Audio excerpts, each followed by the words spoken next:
What a Roman soldier ate at the edge of the empire, at the northern edge of the Roman Empire. Dinner begins with the sound of stone grinding against stone.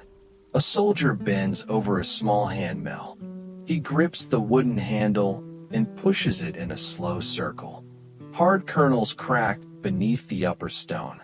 Coarse flour gathers around the rim. Outside, rain taps against the timber roof of the barracks. It is around the year 100. Hadrian's Wall does not exist yet. Vindolanda is a wooden fort surrounded by wet hills, muddy roads, and watchtowers facing north.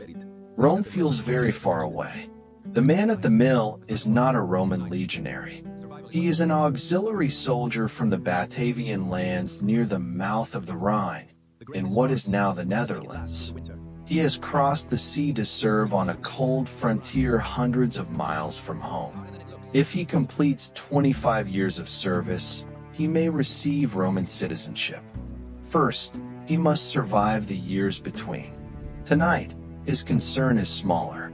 He needs to eat before the next watch. The army has issued grain, but not a cooked meal. The soldier must turn that grain into something he can swallow. He pushes the mill again. The work is harder than it looks.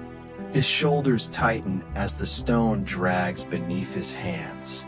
Some flour spills onto the board. He gathers it with his fingers and returns it to the pile. Every handful matters. Grain forms the center of the Roman military diet because it travels well and can remain edible for long periods. Depending on time and equipment, soldiers can grind it into flour for bread or boil it into a thick porridge. Tonight, there is no time to bake. The soldier pours the coarse flour into a blackened pot. He adds water, a little salt, and a handful of beans left from an earlier ration. The pot settles above a low fire. Soon, small bubbles break the surface. He stirs slowly with a wooden spoon. Smoke collects beneath the roof and works its way into his eyes. Another soldier has saved a small piece of pork fat. It drops into the pot and begins to melt. The smell changes. For a moment, the barracks carry the warm scent of meat. The writing tablets found at Vindolanda mention wheat, barley, beans, eggs, bacon, pork fat, beer, wine, and fish sauce. Archaeology shows that soldiers on the frontier could eat a varied diet. But those foods did not arrive together on a full table. Supplies came by cart along rough roads. Some food was issued by the army. Some was purchased from traders or obtained from the settlement outside the fort. Weather, distance, and simple delay could reduce a meal to whatever remained in storage. In one surviving message, an officer reports that his men have no beer and asks for more to be sent. It is a small complaint written on a thin piece of wood, yet it brings the frontier close. Rome's supply system is large, organized, and remarkably effective. It is also operated by people, animals, carts, and roads that turn to mud in the rain. Inside the barracks, the porridge continues to thicken. The soldier has removed his armor. He wears a rough wool tunic beneath a heavy cloak that is still damp from patrol. His spear and oval shield rest against the timber wall. Wet leather shoes sit near the fire, and it is not intended to be one. It is warm, filling food that can carry a tired man through several hours of darkness and cold.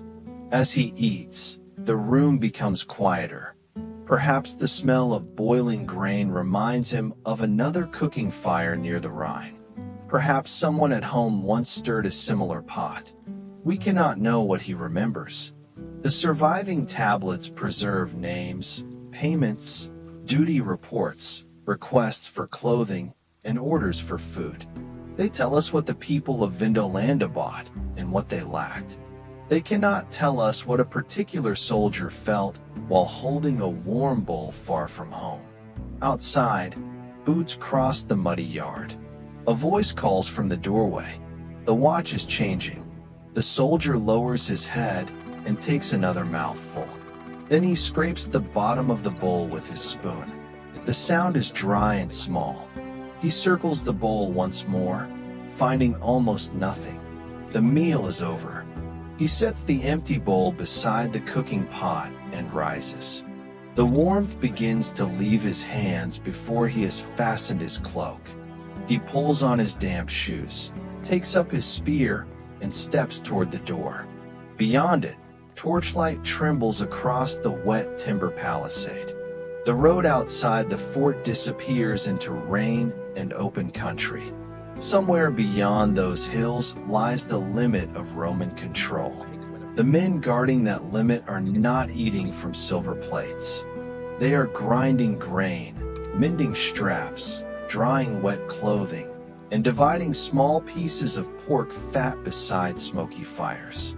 That is how an empire remains on its frontier, not only through generals and battles, but through ordinary soldiers who eat quickly and leave the warmth when their names are called. A few moments ago, the soldier held a steaming bowl in both hands. Now he stands beneath the cold rain with a spear in one of them. The fort gate closes behind him. Rome has carried him to the edge of its world and given him enough food to guard it. It still cannot make this place feel like home.